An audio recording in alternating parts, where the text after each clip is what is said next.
تشكيل الزمالك لمباراة المصري، الماتش اللي أنا نفسي قلقان منه جدا جدا جدا.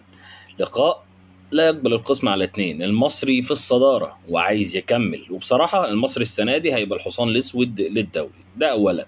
ثانيا الزمالك عايز ياخد الماتش عشان لو كسب الماتش هو كمان هيبقى في الصدارة. غياب النهارده لشيكو بنزا، شيكو بنزا النهارده مش في التشكيل، ليه؟ صدقوني لسه لغايه دلوقتي ما اعرفش، واول ما اعرف اقول لكم. تعالوا نشوف تشكيل الزمالك لمواجهه المصري، المباراه التي لا تقبل القسم على اثنين. تعالوا نشوف. الزمالك النهارده بيبدا بمحمد صبحي كالعاده، وتحيه كبيره للونش اللي اتطرد عشان يدي فرصه لمحمد اسماعيل النهارده في المباراه. بس مش عارف ليه صلاح مصدق بعيد، يعني ليه صلاح مصدق بعيد عن المباريات، وليه ما بتستخدموش في مركز 6 مع ان هو يلعب في مركز 6 عادي يعني.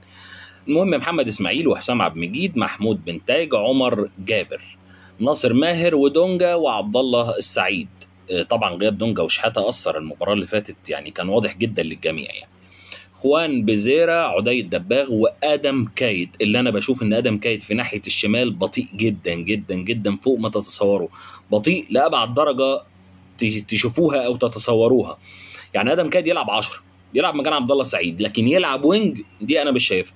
والنهارده كمان الكيني هيكون موجود على دكه البدلاء، اللي بيلعب باك يمين مكان عمر جابر. كنت اتمنى تواجده طبعا في اول مباراه، ولكن هو موجود تبديل النهارده.